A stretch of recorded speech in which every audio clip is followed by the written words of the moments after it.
Bismillahirrahmanirrahim. Assalamualaikum warahmatullahi wabarakatuh. Alhamdulillah, hamdan wa syukranillahi wa bihi nasta'in. Salatan wa salaman ala rasulillahi khatamin nabiyyin wa ala alihi wa ashabihi ajma'in, amma ba'du.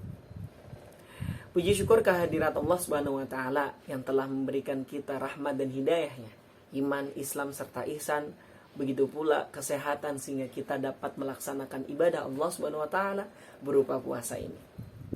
Salawat serta salam marilah kita sanjungkan, kita haturkan kepada baginda alam Nabi Muhammad sallallahu alaihi wasallam yang telah membawa kita dari zaman jahiliyah menuju zaman Islamiyah ini, yang telah mencontohkan kita sebaik-baiknya akhlak.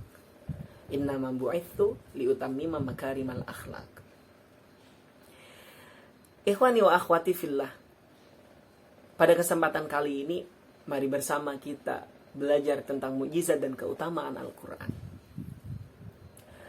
Mukjizat diambil dari kata bahasa Arab dari lafaz ajuza yang bermakna lemah, ijaz yang bermakna melemahkan, sehingga kata-kata mukjizat itu berarti bisa melemahkan orang-orang lainnya. Maka mukjizat Allah turunkan kepada kekasih Allah, nabi-nabi Allah Subhanahu wa taala. Begitu pula Allah turunkan Al-Quran kepada Nabi Muhammad sebagai mukjizat Nabi Muhammad. Pun Allah turunkan mukjizat kepada Nabi Musa kalimullah berupa tongkat yang istimewa.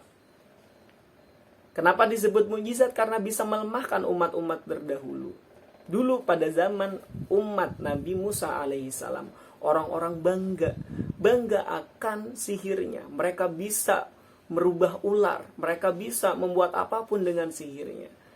Maka dihadapkan dengan Nabi Musa, maka Allah turunkan tongkat Nabi Musa, sehingga saat penyihir itu mengeluarkan ularnya, tongkat Nabi Musa yang dilemparkan menjadi ular, dan ular itu terbesar, bahkan bisa memakan ular-ular penyihir yang lainnya.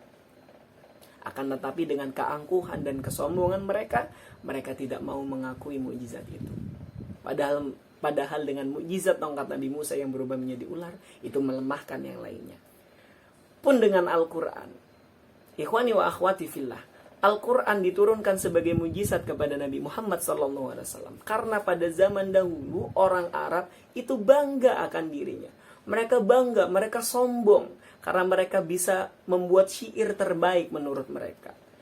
Syair yang akhir-akhirannya itu sama, bersajak. Kalau misalkan dalam bahasa kita yang sekarang itu mirip-mirip dengan puisi atau pantun yang akhirannya sama. Mereka bangga dengan itu semuanya. Nah, maka Allah turunkan Al-Quran untuk melemahkan itu semuanya. Allah turunkan Al-Quran dengan sajaknya yang indah. Takkan ada bisa orang yang membuat walaupun satu ayat. Contoh ayatnya, kita lihat sajaknya yang begitu istimewa. A'udzu billahi minasyaitonir rajim.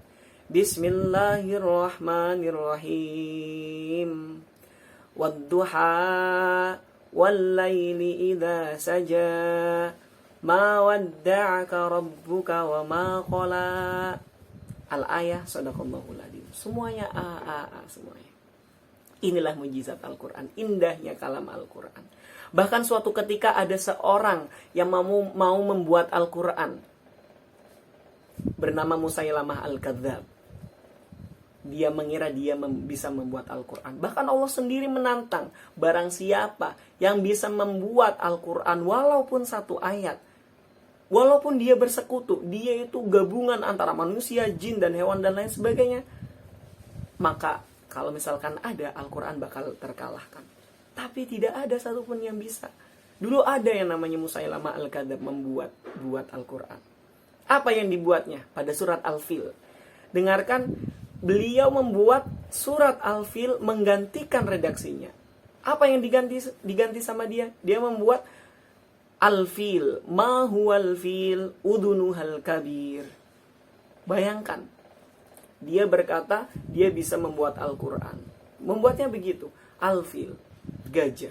Ma huwal fil, apa itu gajah? Udunuhal kabir, yang mempunyai telinga besar.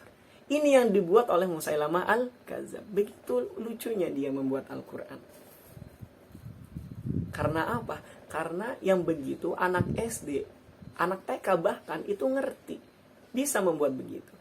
Tapi Al-Quran tidak dibuat dengan cuma-cuma atau tidak dibuat dengan sesuatu lelucon. Alam taro kaifa fa'ala rabbuka bi ashabil fil. Alam yaj'al kaidahum fi tadlil. Apakah engkau tidak melihat kaifa fa'ala rabbuka, apa yang Allah perbuat atas tentara pasukan gajahnya Abraha. Alam yaj'al kaidahum fi tadlil wa sala alaihim tayran ababil. Maka mereka sungguh dalam kesesatan. Nah, ketika itu arsala alaihim tayran ababil. Allah mengutus burung ababil, tarmihim bihijaratin min sijil, yang melemparkan hijarah, batu yang panas dari api neraka sijil. Faja'alahum ka'asfin ma'kul. Maka menjadikan pasukan gajahnya Abraha ini seperti daun yang sedang dimakan ulat-ulat, bolong-bolong. Ini keindahan Al-Quran. Tidak akan ada yang bisa membuat Al-Quran walaupun satu ayat. Ikhwani wa akhwati fillah, itulah mukjizat Al-Quran begitu agungnya. Serta Al-Quran juga mempunyai keutamaan yang istimewa pula. Sehingga barang siapa yang sudah mengetahui keutamaannya, mukjizatnya, maka niscaya orang berbondong-bondong untuk mempelajarinya. Orang-orang berbondong-bondong untuk menghafalkan Al-Quran. Al-Quran secara definisi saja sudah mengandung keutamaan. Apa itu keutamaan Al-Quran? Huwa kalamullahi azza wa jalla al-munazzal ala nabiyil mustafa biwasitati Jibril alaihi salam illa ummati Muhammad sallallahu alaihi wasallam. Al-Quran ialah perkataan kalamullah azza wa jalla, Allah subhanahu wa ta'ala, yang diturunkan kepada Nabi Muhammad sallallahu alaihi wasallam, fa asbaha Muhammadun sayyidal mursalin. Maka Nabi Muhammad sallallahu alaihi wasallam menjadi pemimpin para nabi.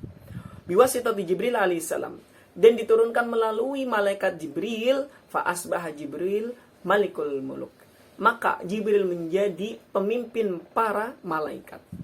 Wa ila ummati Nabi Muhammad sallallahu alaihi wasallam fa asbahat ummatu Nabi Muhammad sallallahu alaihi wasallam khairul umami. Nah, ketika diturunkan kepada umat Nabi Muhammad sallallahu alaihi wasallam, maka umat Nabi menjadi umat yang paling terpilih. Kuntum khaira ummatin ukhrijat linnas ta'muruna bil ma'ruf wa tanhauna 'anil munkar. Sungguh engkau itu sebaik-baiknya umat yang telah menyeru kepada kebaikan dan telah melarang kepada keburukan. Apalagi seandainya Quran ada di hati kita. Apalagi seandainya Quran di hafalan kita. Maka insya Allah keutamaan Al-Quran pun datang kepada kita semuanya. Masya Allah. Itulah keutamaan Al-Quran. Keutamaan yang kedua, bahwasanya Al-Quran itu sebagai investasi yang tidak ada ruginya. Teman-teman yang dirahmati Allah Subhanahu wa taala, sehingga saat kita berinvestasi di dalam dunia, saham kayak ataupun apa kayak bermudharabah kayak atau kita berdagang, itu mempunyai untung dan rugi.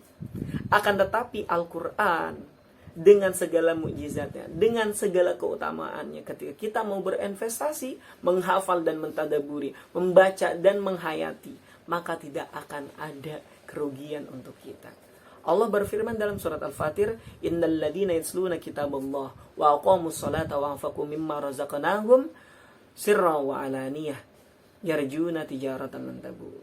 Maka sesungguhnya orang-orang yang membaca kitab Allah berupa Al-Quran, wa aqamus salata, dan melaksanakan salat, serta bersedekah, membagi rizkinya yang telah Allah beri, sirran wa alaniyah, baik itu dalam keadaan sepi maupun sedang ramai, yarjuna tijaratan lan tabur, maka sesungguhnya mereka mengharap investasi yang tidak ada ruginya. Hadirin yang dirahmati Allah, ikhwani wa akhwati fillah, mujizat atau keutamaan yang ketiga adalah Al-Quran bakal menjadi syafaat untuk kita kelak di yaumil akhir. Maka qala Rasulullah sallallahu alaihi wasallam, qol iqra'ul Qur'an fa innahu ya'ti yaumal qiyamati syafi'an li ashabi. Bacalah Al-Quran, maka sesungguhnya nanti suatu saat di hari akhir Al-Quran datang sebagai syafaat, penolong untuk kita semuanya. Itulah mukjizat dan keutamaan Al-Quran. Sehingga kalau misalkan kita bisa mengetahui mukjizatnya, kita mengetahui keutamaan-keutamaannya, maka insya Allah kita akan selalu dekat dan selalu membaca, selalu mentadaburi dan berusaha untuk mengamalkannya, insya Allah. Itulah yang bisa saya sampaikan. Mohon maaf apabila ada kekurangan. Terima kasih atas segala perhatian. Assalamualaikum warahmatullahi wabarakatuh.